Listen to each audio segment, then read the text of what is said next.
Hey YouTube, this is Jeremy again. I'm just wanting to do a quick video on my bearded dragon cage terrarium. This is Sheldon and his desert cage. This is a 44-gallon homemade terrarium. So first I want to just kind of give a walkthrough about Sheldon, about the cage, and then I want to do a small demo of how I made it. Won't be video demo, it'll just be pictures of the steps I did to make it. So let's get a better view of Sheldon. So this is Sheldon, just a happy little bearded dragon. He's almost, probably about 16 inches long. Does pretty good. Some days he can be kind of a picky eater. He doesn't really love his salads, but provide it to him. Right now his salad dish is out of here just because gave it to him yesterday and it's looking kind of gross today, so I'm going to have to remake one.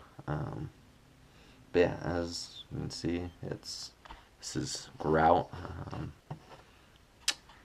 all over the cage. Here's his water dish.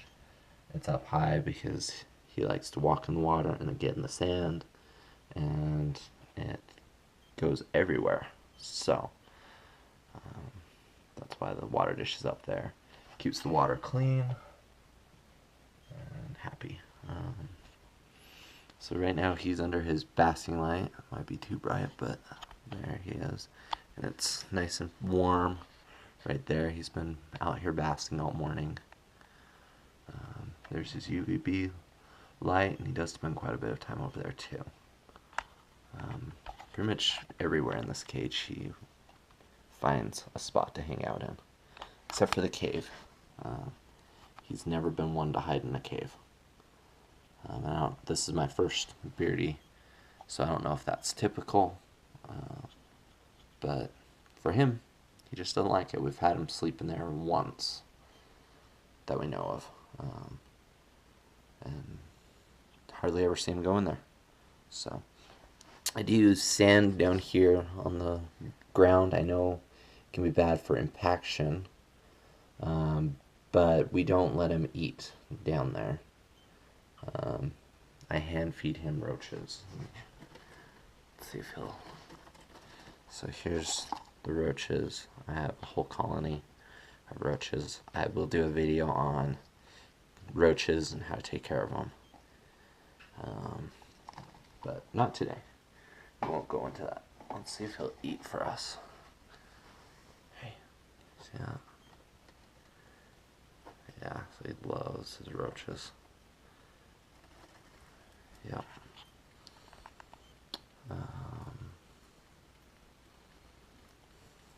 Yeah. So this is, as I said, it was grout. I made it out of styrofoam, and then covered it in grout. But first I started with this base. It's a pretty solid base.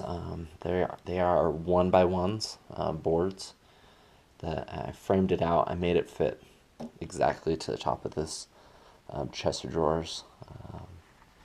This is a pretty good size. When Sheldon was first born, when we first got him, he lived in a 10-gallon tank, and he looked so small in that tank. But we knew he would get bigger, so I went to work on building this cage. So 1x1s with a plywood bottom. You can see the space here. There's plywood, 1x1, 1x1, plywood siding. It might be too dark because it's all black. Plywood on the back. Pretty much what I did was I got a bunch of big poster paper, and I drew out what I wanted the cage to look like, looking from above. And I did lines kind of in layers. So like here was a layer, and I went all the way across doing one layer of this. Then I'd go to the next and did the cave and went all the way across, and I slowly built up. the papers, and that gave me what I wanted my styrofoam to look like. I've done this twice. I helped my brother make one cage very similar to this. I will do a video on that cage and his birdie named Jabba. I just have to ask him permission for that. But his cage turned out pretty cool. Oh, as I was saying, the sand helps with cleaning. Sheldon poops down here, and I just have a little scoop, and it cleans up really easily. Big fan of that. But he doesn't hasn't affected him because he doesn't eat down there. He eats how I just showed you. There's some fake plants. Let's see, once I cut out the styrofoam,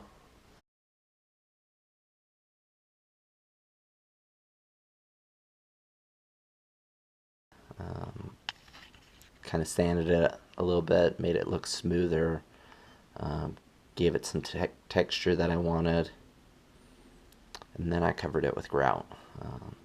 And when you're doing grout on styrofoam, the first layer you want it super thin. It's almost like a paint consistency. I mean, you're just painting it on, and I use brushes and I just painted it on. And then you let that dry and you add a layer. And you add a layer, and you keep doing that. And each layer you get thicker and thicker. And what that does is it prevents cracks. It allows the grout to grip really well, and it prevents it from cracking. I do have a little bit of cracking, but it's really minor. That's just one layer of the styrofoam, so it cracked right along the styrofoam layer. Is metal mesh. There's a board going across the top so it doesn't sag, and that worked really well.